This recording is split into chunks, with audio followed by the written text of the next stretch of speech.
bourgeoisie and proletariat. It gave the little idea about development of novels. Then there was that Rushdie book, Harun and the Sea of Stories. Then we discussed Pygmalion, in which the ideas behind a play was discussed. And given this course is about Indian writing in English, I think Salman Rushdie's Harun and the Sea of Stories is going to be particularly connected to this Exactly. paper as well.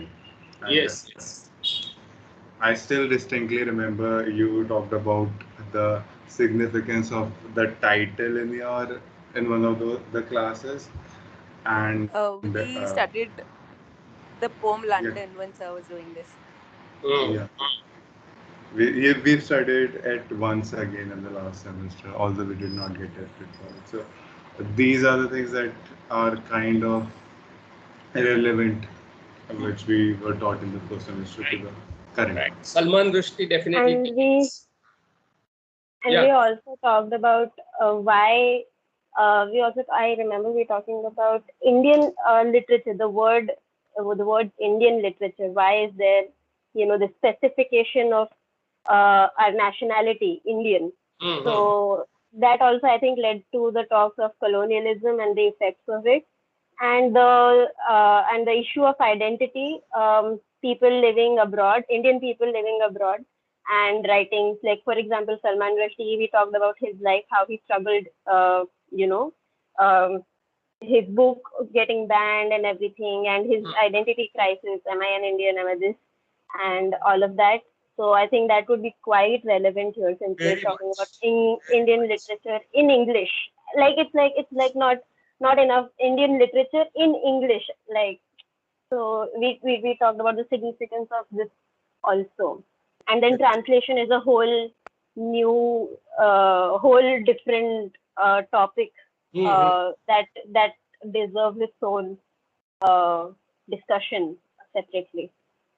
Yes, very good. I think Bhavya and Stuti have told us very important links between our first paper that we studied, that was Introduction to English Literature, and the paper that we are doing now. So these are the linkages. For example, Salman Rushdie and Indian writing in English, and in translation, the idea of Indian, right, nationality, as she says. My question was broader than this. What was that paper about? Means Bhavya says that he remembers we studied glossary and criticism, right? So what is the reason behind doing that is also we discuss. So does anyone remember why we studied glossary and literary terms and criticism? So you mentioned that the glossary would be like our Bible in the Hmm, third year. hmm, hmm, So uh, it gives it's an important book since it gives a very apt and brief at the same time, a brief and apt understanding of many important terms, such as criticism being one of them. We got to know a brief about the periods of English literature. So British literature, as well as there are two entries in it about American literature and British literature. So uh, it gives a good foundation for us to study literature further. exactly. But there is something else. Why do we study glossary of literary terms apart from giving very concise definitions, as you say, in short, in a nutshell, about important ideas that are relevant, and it builds your foundation. But why do we study it at all? Has a broad another larger reason, apart from being a very good book and it helps you give the idea, grasp the idea in a nutshell.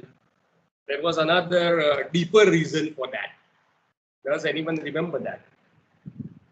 The technical terms, it gives us the technical terms in English literature. Like you talked about how a botanist would be referring to some terms that a layman wouldn't understand, and Right. like just like that, when literature students and literature people in the literature field talk about criticism, they talk about it their discussion would be vastly different to what a layman would understand from those terms.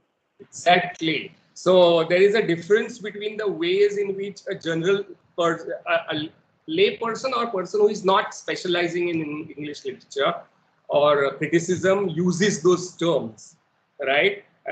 For example, the term criticism itself, we discussed that term criticism as we use it in our everyday life is something like fault finding or blaming or showing something is bad, right? But that is not the sense in which criticism is thought of in literary studies, right? It has got a different meaning to it.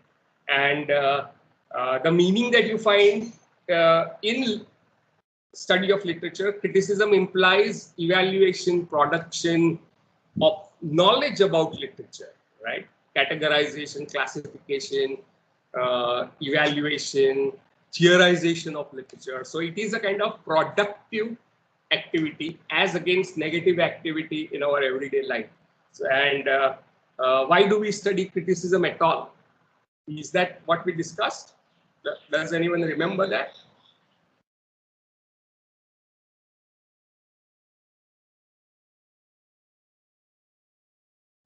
To understand the socio-cultural effect of the text on the society and of the society on the text and the author.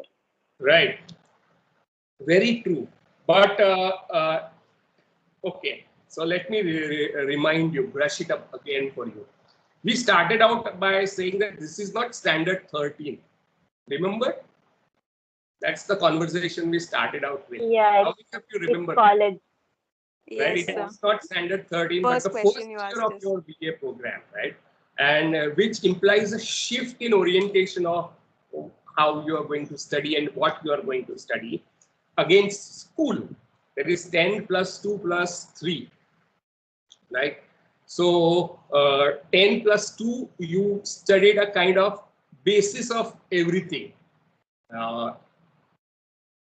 In a very accessible way, you got a sense of almost all branches of knowledge.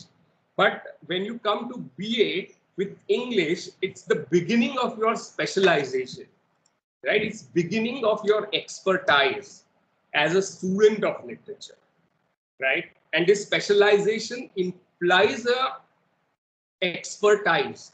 Does anyone remember this conversation? How many of you remember? You can raise your hands. What we said. Yes, it's the beginning of your expertise. 4 लोग, 4-5 लोग को ही याद है. एक तो Bernard Shaw खुद भी आया लगता है यहाँ पे क्लास में.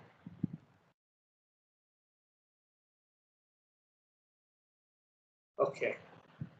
So some of you remember, right? So beginning of your expertise of a particular field, right? That is what we discussed. So you get an overview of the field in a BA program. Master's degree provides you with advanced ways of studying literature, right? And culture. That's the structure of your studies. So you get an overview of the whole field. And expertise also implies acquisition of a specialized terminology. Do you remember this conversation, as somebody said just now, that botanists talking about trees and plants would sound very different from a lay person in a garden talking about trees and flowers, right? If two botanists are discussing a flower, parts, anatomy of a flower, then that would have different kind of vocabulary. So a lawyer talking about a case or a doctor talking about a disease, right, has a very specialized vocabulary and terminology that he or she uses. So developing expertise in study of literature implies acquisition of a specialized vocabulary, and that is where glossary of literary terms came in. And that's where we pointed out how criticism is different from criticism as we use it in everyday life. we are using the term criticism in a specialized way.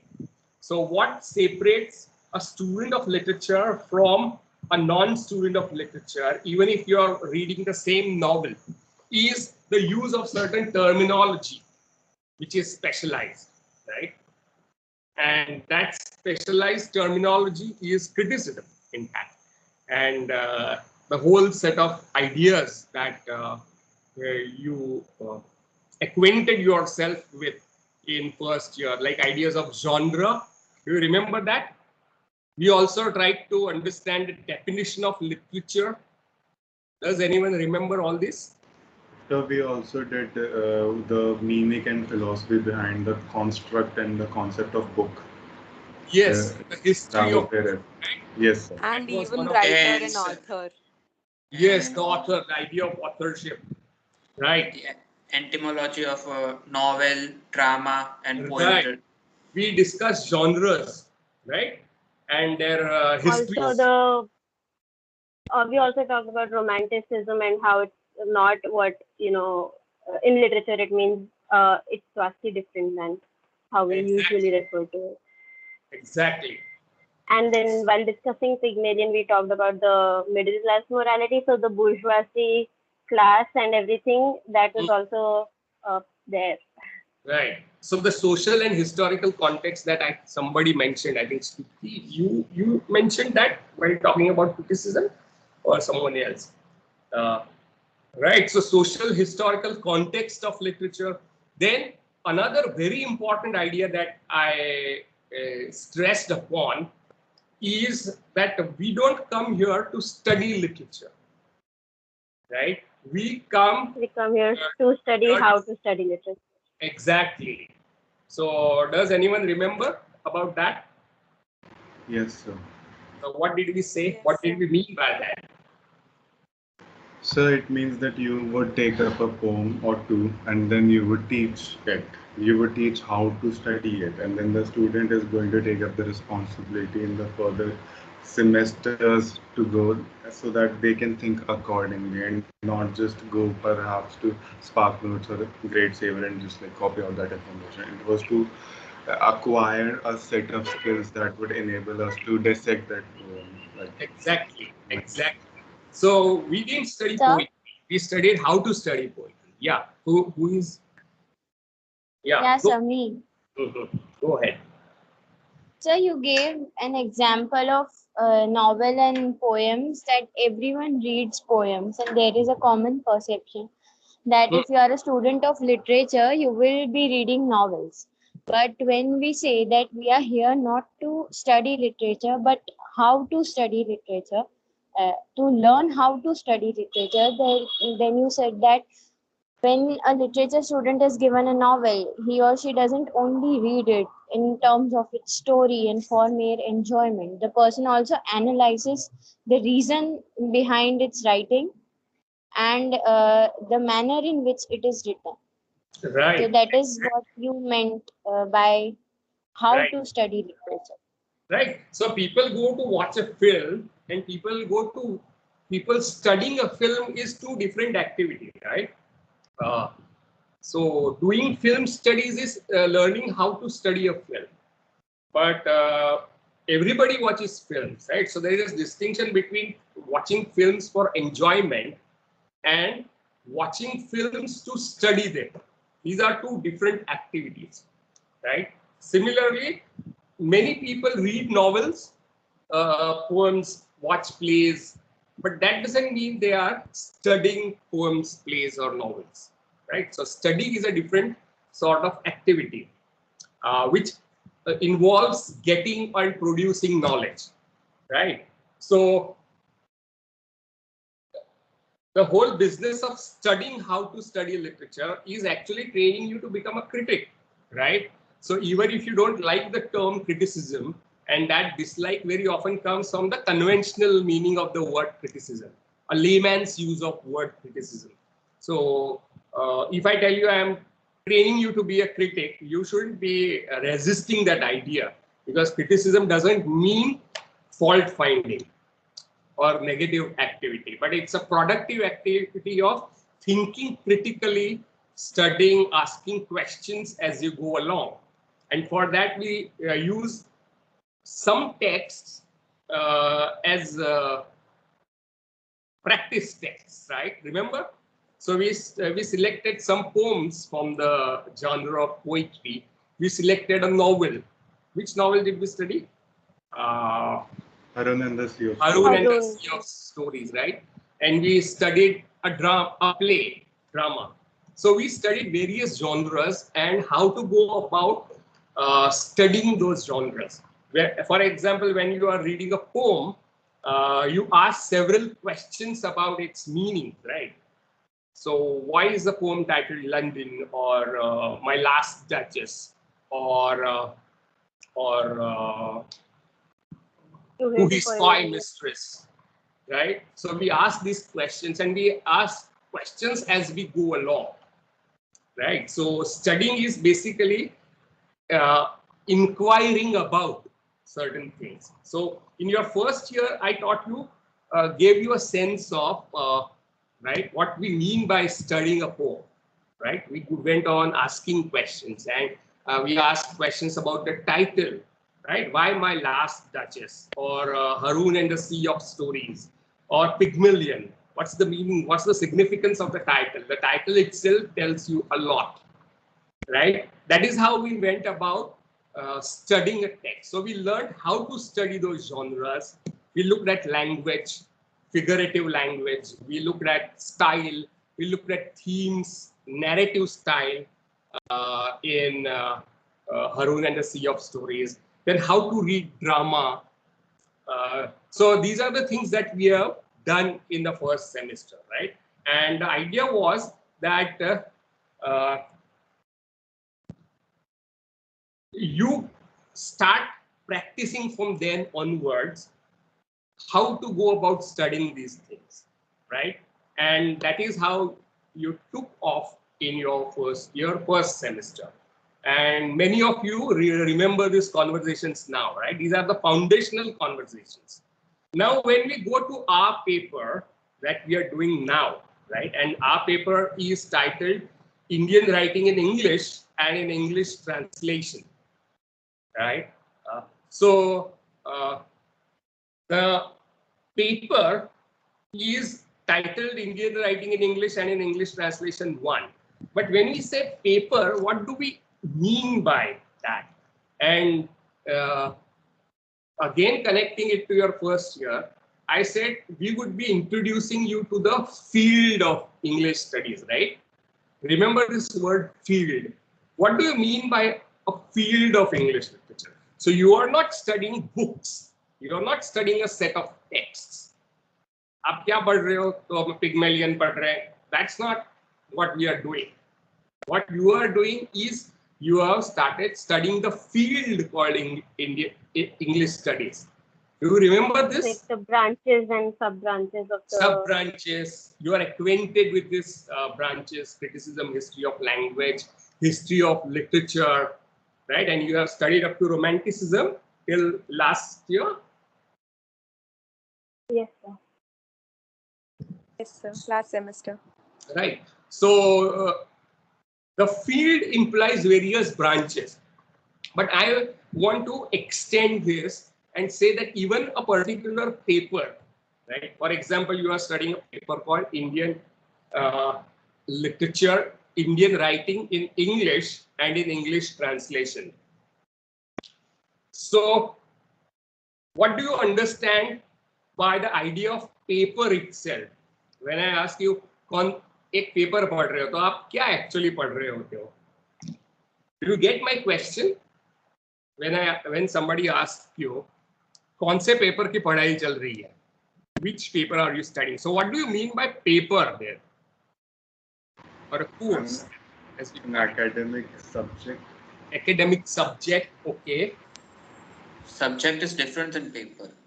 Yeah, so what is the difference here?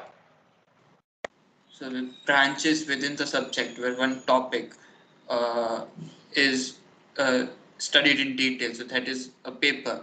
So English is a subject, whereas Indian literature in English translation is paper. So that is one branch, one topic within the English subject. Right. So, but consider that even this is a field. Indian writing in English and in English translation is a field, right? Consider that. Then the field of what? क्या आता है उसमें? Research. एक minute मैं आपको दिखाता हूँ कुछ.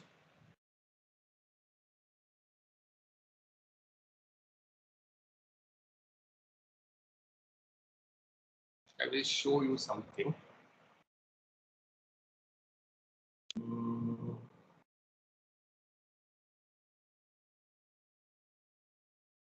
Okay, can you see this? Is my screen visible to you? Yes, sir. sir. Yes, sir. Yeah, so this is what we are going to study. Core paper 10, Indian writing in English and in translation. So what do we mean when we study a paper? क्या पढ़ोगे उसमें आप?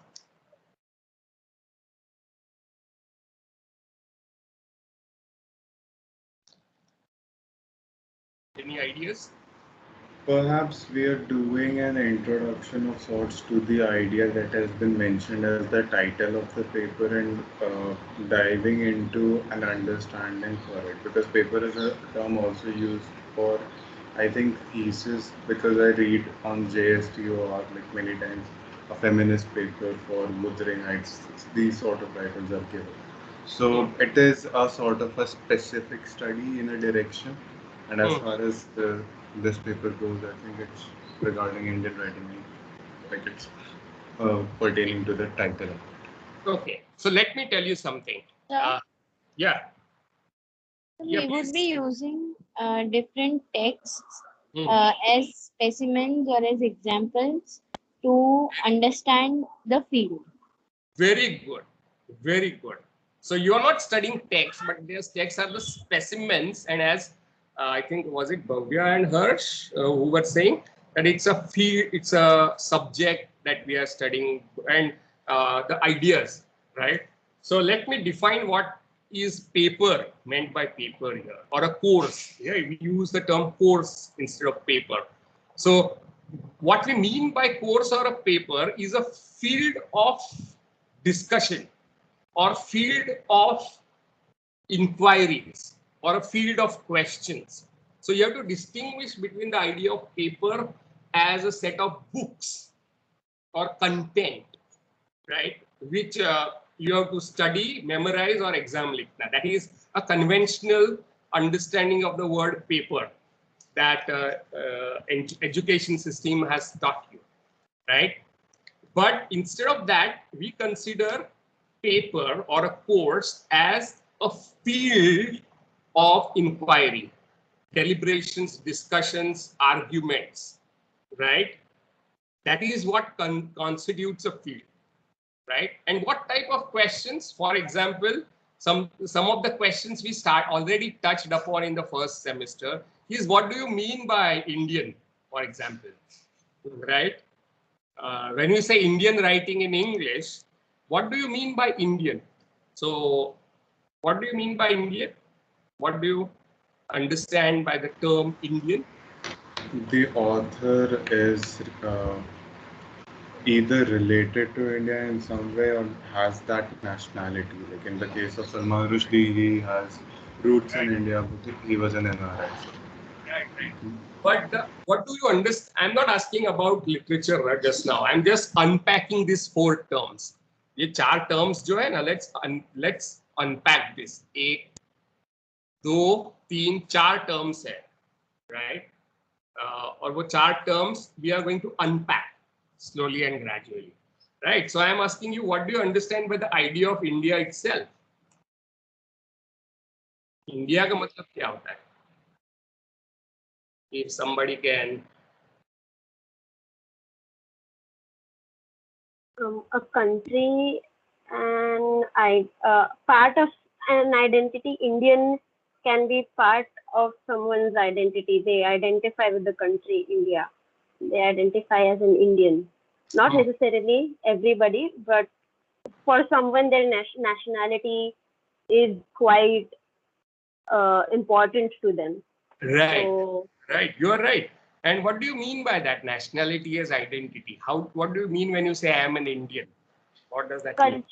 culture. It refers Culture. to the, yeah. What? So what culture that you have makes you Indian?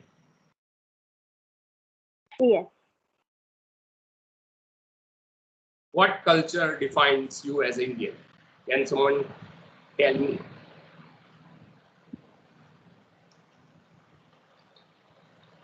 There are The history values. of One after other. Yeah. Go ahead. ये कौन है? Can you tell me your name? Happy Bhavya. Yeah, so it's Bhavya.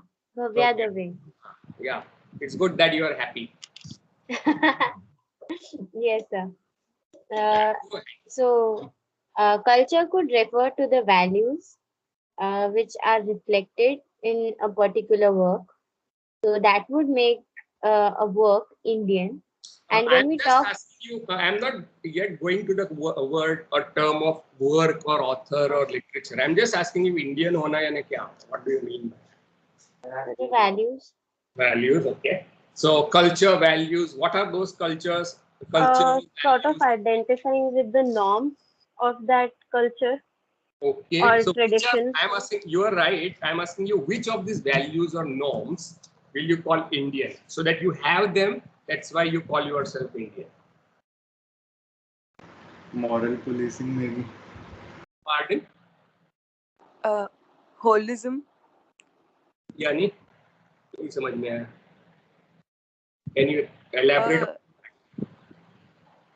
So usually, even if someone is not religious, they have moral and spiritual ethics, and some are following the holy deities, and a lot of other values that are attached to them. Mhm. So that is like one of the things that makes us Indian. So which are the spiritual values or kya jo? I am asking you name some of them. So can I say that living with parents, respect elders? Living with parents, respecting parents. Do Indians do that? And So they're supposed those to, I people think. who those people who put their parents in old house, aged house, they are not Indians.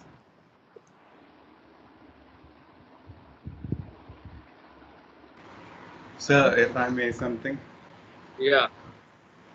so I think we cannot just say that these particular values represent the Indian culture given the diverse background that we have.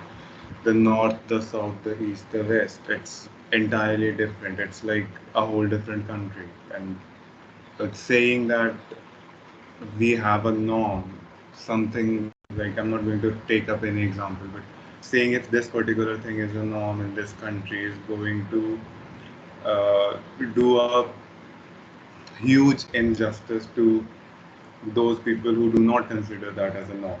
As a particular type of a meat is a delicacy in one area, but in other part of the country you will get lynched for it. So, in being an Indian is not as much about as the cultural representation as much as it is about being in the confines of this border. That's a Or geographical just- confines.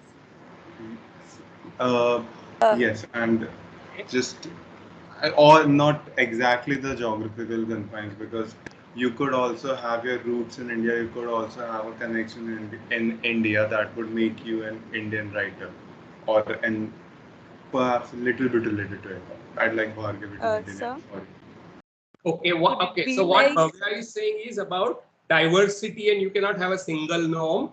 And while one norm may be accepted in one place, the other place it might be dangerous to have that norm. So there is no single norm that if we have that will make us Indian. So it's within for him it's within the confines of the territorial boundaries where you have that association with those boundaries. That is what makes you Indian. Am I right, Bhavya? So it can extend outside the boundaries as well.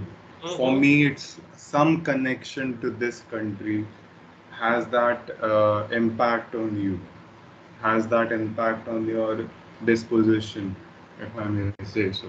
That kind of makes Okay, you so let's related. hear what Bhargavi, Tanya, and Divya have to say.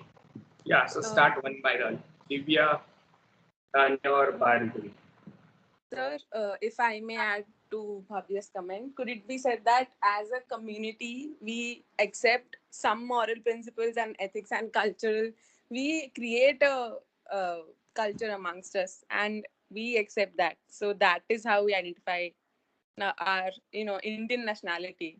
But Because my question has been right from the beginning. This is very generalized discussion. I am asking for, like somebody said, well, respecting parents is one specific value. Living with our parents is one specific value that we have, which makes us Indian. But then you'd find a lot of people who keep their parents in old age home. Would they not be Indian, for example? So I'm interested in the specific cities of it, and I'm not really interested right now in the question of literature. जो आप someone is bringing that up, right? Literature we'll talk after we finish our discussion on what we mean by Indian in first place, right? So can you be more specific, Bhargavi and Tanya? Sir, could it Yeah. Sir, Yes, could Tanya, it go be ahead. the fact that Sir, could it be the fact that we have a common history and that we are attached to that common history of us, which makes us feel that we are all Indians? Maybe not us, but our ancestors have a common history, and maybe that makes us feel Indians. Also, since we are born in this country and from our childhood we are told to be Indian, so maybe that could also be why we feel why we think we are Indians. Right. So I think what she's saying that Indianness is also you are forced to accept. On the other hand, Indianness can also mean the shared histories, right? So which shared histories can you be more specific? Example. Sir, it could be a freedom struggle. Also, Okay. the fact the way the Aryans and the Dravidians. Curious. Do we share this history? Means वो हुआ था 75 years, 70 years ago. जो लोग लड़े थे उनके साथ हमारा आज क्या ताल्लुक है? Sir, their actions are the cause that this country is the way it is. So I think we feel that we are grateful to the people who have worked for freedom of this country, for the betterment of us. So that is why, in a way, sense of gratitude towards them, because that is what. But what I about don't think wrong sense things of or bad things gratitude. that historically have happened and they affect us? That also is our history. Will you say that? It wouldn't be, but it is like what the things that are happening right now are a consequence of what happened earlier, and I think Like that is specific example. All of you are right. Actually, all of you are correct. You're going in correct direction. I'm just interested in specifics of it, so that the discussion doesn't become vague and generalized. So what I think Tanya said was very interesting, that the histories of our past which impact us today. And she talked about good history of freedom struggle of people who fought for the freedom of this country, because of which we have this freedom, according to her, right? And so we are connected to that past. So we are connected to our past as a consequences of something that happened in the past. Now that may also include bad things, right? Like partition, for example. Yes, sir. And there were Yes, also sir. people who were pro-British, who didn't want the British to leave. So those people are also Indian, of course. So that we should also keep in mind. And another thing that was coming to me is maybe we can also look at it from a biological point of view. The color of our skin, the color of our hair, eyes. Like you maybe look at someone That's online nice. and you just sort of feel like हाँ ये शायद ये Indian होगा, and then turns out they are not. Pakistani भी हो सकता है. आप ब्रिटेन जाते हो और अपने कलर जैसे लोग दिखते हैं, हमारे जैसा खाना खा रहे हैं, Yes, तो they can be Sri Lankan Native Americans also, but native this, American नहीं दिखेंगे हमारे जैसे, sorry, नेटिव अमेरिकन नहीं दिखेंगे. Sri-Lankans, Bangladeshis, Burmese, Pakistanis will look like us. So then, is the color of skin the defining feature of Indianness? right. So Yes, perhaps it should Anuya, the yeah. okay. Let Anuya. Sir. Yeah. Sir, why, the base of calling someone Indian or belonging to India would be like anyone who has an Indian nationality, or I mean Indian citizen who is an Indian citizen is called an Indian. Whoever has that certificate of being an Very Indian good. citizen is I like called this. Indian. I like this definition. कि जिसके पास passport पे ऊपर stamp होगा या आधार card होगा या ration card होगा, वो इंडियन है. सिटीजनशिप का कुछ आपके पास मार्क होगा. तो if you look at, let's go back to our syllabus, इसमें से किसी के पास भी नहीं था. Can you see the screen? Yes, sir. तो इनके पास किसी के पास भी नहीं था. विशाख दत्त के पास नहीं था, भरत मुनि के पास नहीं था, कबीर के पास नहीं था, महादेवी अक्का और बासवन्नाथ के पास नहीं था, बंकिम चंद्र के पास भी नहीं था. बोलो, अरबिंदो घोष के पास भी नहीं था. क्योंकि जिस साल इंडिया को फ्रीडम मिला उसी साल वो चल बसे. रस सुंदरी देवी को भी नहीं मिला. सुदीप्ता कविराज के पास हो सकता है, कनिका सरकार के पास पता नहीं. So, Sir, then basically, if we look at these people and when we say that they are Indians, so it would basically mean that all those people who were in the boundary of mainland India, or even not considering the mainland India, but what is that boundary? at that time, the land that was called Hindustan or Bharat, that would be the boundary of India. Like there were countries identified. So from here, China starts, or from here we have something, let's say some other country, it's starting. So we did, at first, we didn't have Bangladesh or Pakistan. It wasn't divided. But now when we say boundary of India, someone is Indian if they are living in the boundary of India, then you would consider that कि हाँ भाई जम्मू कश्मीर से लेके Kanyakumari, from Gujarat to Arunachal Pradesh, So and even considering the islands. You are saying is that boundaries are not fixed. Vishakh Dutt के time पे जो India माना जाता था वो आज नहीं है. औरबिंदो के टाइम पे जो इंडिया माना जाता वो आज नहीं है. Right? So boundaries of entity called India are not fixed. Do we accept? That means they change, right? It keeps changing, yes. Keeps changing. Not just that, new nations come into existence at particular points of history. जैसे 47 में एक नया nation बना पाकिस्तान. 71 में एक और नया nation बना जिसका नाम था Bangladesh. Earlier it was East Pakistan. 1947 के आसपास ही एक नया नेशन बना Israel. So nations emerge at a particular moment of histories. Their boundaries are not fixed, right? And the idea of citizenship is a modern legal state idea, right, of Indianness, which did not exist in the time of Kabir, or it did not exist in the time of Mahabharata or Ramayana, right? So nation, defining features of nation or country are historical, right? At the same time, they are also contested, and that's what Bhavya was implying. कि आप कहते हो कि यही value आपके पास होगी तो ही आप इंडियन है, तो दूसरा कहेगा हम नहीं कर, right? For example, there would be some places where you can marry your cousin, first cousin, right? And they are not different by religion or Islam. And in some places, you cannot marry your first cousin. So the norms cannot themselves are contested very often. Eating meat or a particular kind of meat is considered Indian in some place, and as some place we were saying would end up in violence, right? So norms are also contested. The idea of nation is a historical idea.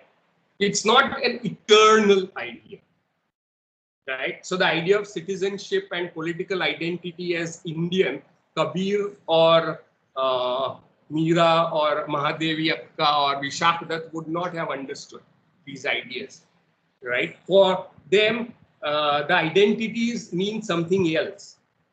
There's a different marker of identity, right? So historically speaking, nation is a historical construct, right? Somebody said we create our own culture, right?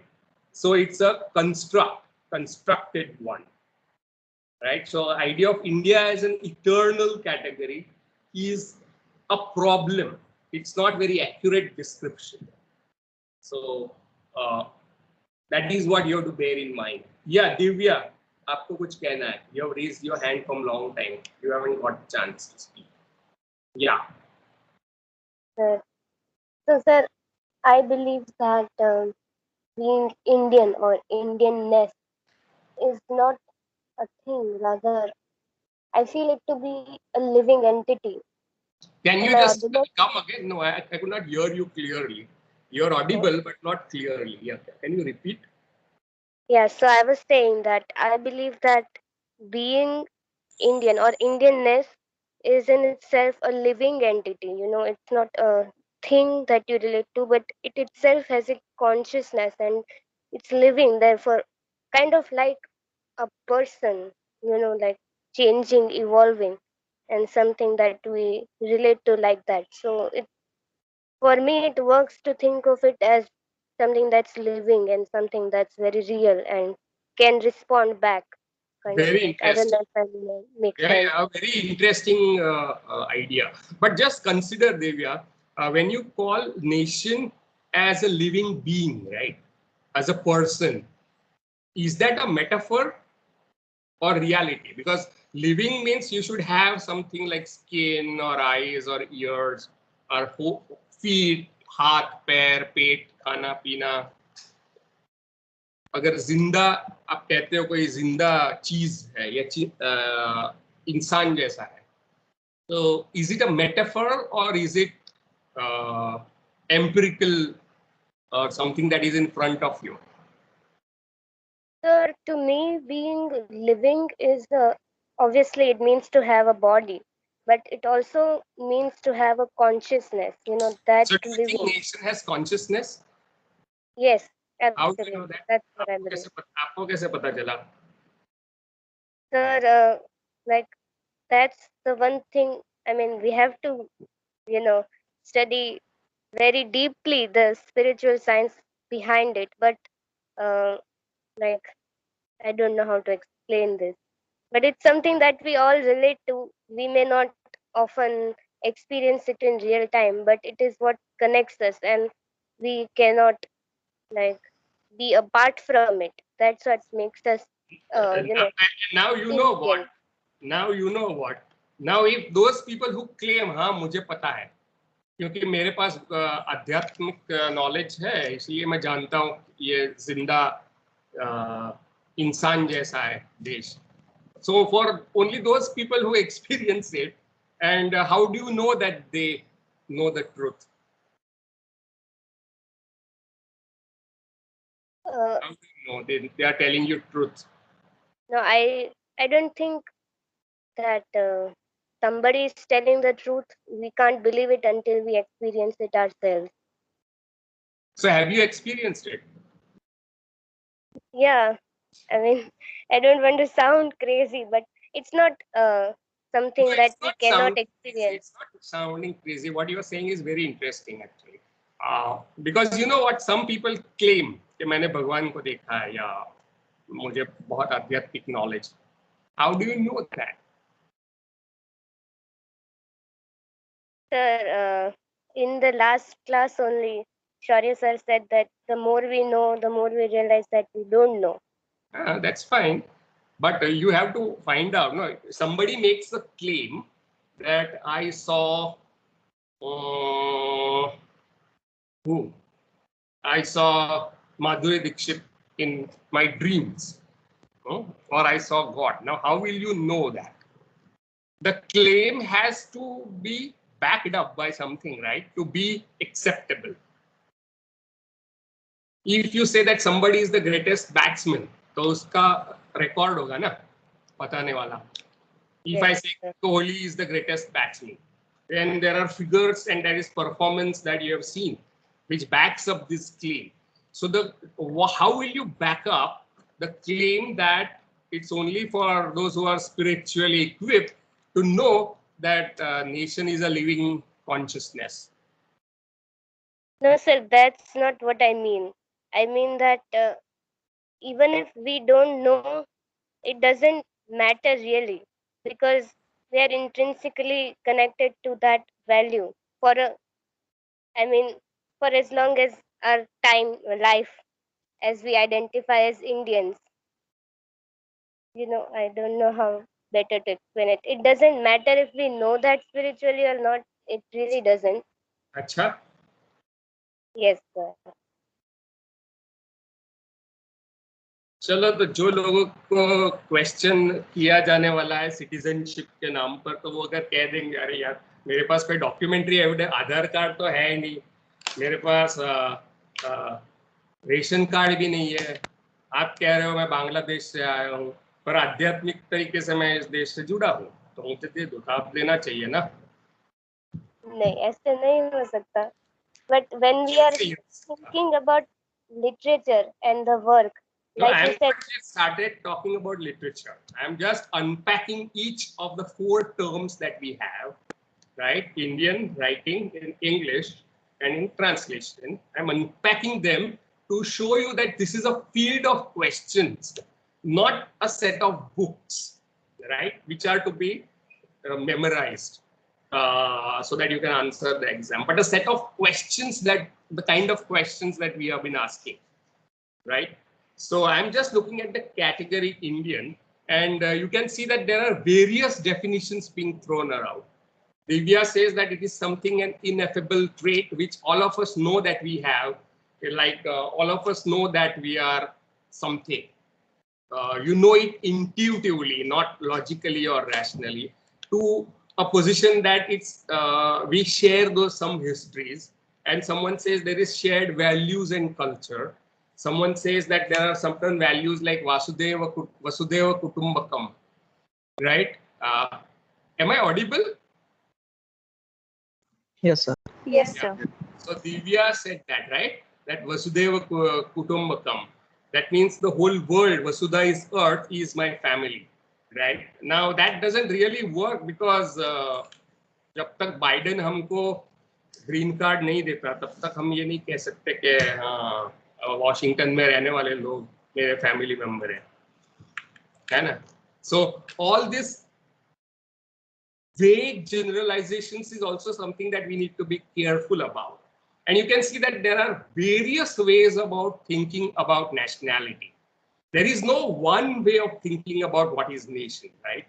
Because it is an idea which cannot be touched or felt, right? It's an idea, it's a notion. And this notion came about very recently, historically speaking. Because say for example Panini, who lived somewhere in what is known as today's Pakistan, right, may or the earliest compositions of Rigveda, for example, right, would define their geography in particular way, right? They would say जो मगध में रहते हैं ना वो बहुत खराब लोग हैं, वहां पे मत जाओ, ऐसे आपको ऋग्वेद में स्टेटमेंट्स मिलेंगे, because Magad or Angdesh or Patliputra, all this is outside of Aryabhat. But by the time you go to other Vedas like the Atharva Veda और 3 जो वेद है, सामवेद, यजुर और Atharva. So when you find a different religious geography there, right? Because historically, those people who speak that language, the earliest Sanskrit version of Sanskrit, right? Something called Vedic Sanskrit, which is very different from the kind of Sanskrit that you would find in the play, for example, which we are studying, which is called classical Sanskrit. So Vedic Sanskrit is an older form of Sanskrit, and people who spoke that spread over a period of 1,000 years. So the real religious and the geography shifts with that, right? So the point I am making is that the idea of nation is the domain called problematic. And when you say problematic in humanities, it doesn't mean it is bad. It means that there are various ways of thinking about it. It is a contested idea, right? There is no one essential definition of that idea. It's a contested definition. It's a domain of questions around it. And these are the questions over which we are fighting even today, right? So nation as a category, right, of thought is a problematic domain because everybody defines it in their own ways. And it's not so easy to define what is nationality so easily, right? Yeah, Bhavya, go ahead. So, since we are deconstructing these 4 words, I was wondering if you could shed some light on how come this particular country got the name India, because in historical documents, some suggest sometimes it's referred as to Hindustan, sometimes like Bharat, and there are plenty of different words that were thrown around, and this one got stuck because perhaps the British used it. But what's the origin of it? Yes, Stuti. I think it has its roots. I think it has its roots in the Indus Valley civilization. It was a major civilization in India, and I think udhar se this term India originated. I just vaguely remember I think reading about it. No? Indus Valley was discovered after the. No, Indus Valley में कुछ लिखा नहीं है. I think somebody has a question. Tanya has a question, and I think Bharat कोई था यहाँ पे question पूछने वाला. Okay. Sir, it's not a question, but I think I read it somewhere that it started because Greek would pronounce Hind because it was located near Hind Mahasagar, and Greek did not pronounce Hind H. So I think almost right, but not accurate. Okay, see, we have it is 12:55. We are at the fag end. We are about to close, but I will briefly tell you the story of how this nomenclature came about, right? So word India is from Sindhu, Indus, Sindhu river. That is the Sanskrit term for Indus. And the term Indus was given by the Greeks, right? For people who lived beyond that river, Indus, they called them Hindus, right? So that's how it got the nomenclature. Then you also have Sapta Sindhu becoming in Greek. You have something like Hapta Hindu, which becomes Sapta Sindhu, means 7 rivers or 7 rivers which indicate a geographical territory. These are the ancient nomenclatures. And Bharat comes from one of the clans of the people who speak Indo-Aryans language who came from Central Asia. There were various clans, and there is a description of a battle of 10 kings in Rigved. And one of the king is Sudas, who wins. And Sudas belongs to a tribe or a clan called Bharat, right? And that becomes one of the important dominant clans of the period. And winners usually write histories, right? Very often. So that's the earliest beginning of the nomenclature of term Sindhu and India as derived from that. And then whoever came from that geographical place, what is that called? That is the Hind Kush Valley, right? From which people came into Indian subcontinent. They would indicate people living on this side of Indus as Hindustanis, right? So you find the term Hindustanis being used by Islamic historians in India from 13th century onwards. And Bharat as a term that existed before that, right? And Anglicization of Hindu is India. So from what it's coming from that river Indus, not the valley civilization, right? Valley civilization was unknown to all of these people. Even people who composed the Rigveda did not know about this massive civilization called Harappan civilization today. They had no idea because by the time they entered the subcontinent, this had demise, was declined and destroyed because of natural causes, environmental causes that it had declined, right? So it was in 1922 that people discovered that there is a huge civilization even bigger than Egyptian or Mesopotamian or Sumerian, right? Such huge civilizations that are called Bronze Age civilizations, right? So this kind of civilization existed, लोगों को पता ही नहीं था. Till 1922, when archaeologists uncovered some of the sites at Harappa and Mohenjo-daro. So this civilization, we only know their artifacts and architecture and whatever things that archaeologists have uncovered, including their seals. Seals के ऊपर कोई script है जो हम नहीं पढ़ सकते आज तक. वो स्क्रिप्ट राइट से लेफ्ट जाता है, ऑपोजिट टू संस्कृत स्क्रिप्ट जो लेफ्ट से राइट जाती है, ब्राह्मी उससे ऑपोजिट डायरेक्शन में जाने वाली स्क्रिप्ट है. We don't know what that script is, right? So what has happened is this became a kind of nomenclature. India is what Britishers also called, and Bharat. So all these terms were considered equivalent and accepted in Constitution of India in 1947.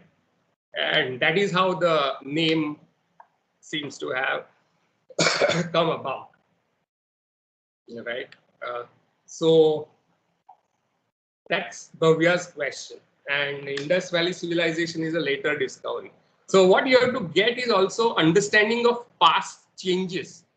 हम मानते हैं history is a fix subject, but it's not so. 1922 के पहले की text book देखोगे तो उसमें Indus valley civilisation या हरप्पन सिविलाइजेशन का कोई भी उल्लेख नहीं मिलेगा. अशोक जैसा कोई था वो भी लोगों को पता नहीं था. 1917 और 1915 या 1905 में किताब मिली जिसका नाम था अर्थशास्त्र, रिटन बाय कौटिल्य. उसके पहले लोगों को पता भी नहीं था ऐसा कुछ था, राइट? और जो नाटक हम पढ़ने वाले हैं क्लासरूम में deals with the politics of the period. So we are discussing the textbook already. In any case, that is the historical trajectory. Anything that you have to say before we close for today? Any responses, questions, queries?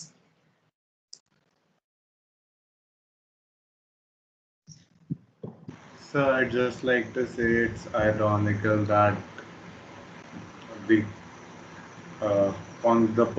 same people who ruled over us for like 250 years kind of made our culture, like to seep into our culture like that. Like English just became such an integral part of society and being high class and all of that nonsense. Which tells you that you cannot separate culture from politics and power. Yes, sir.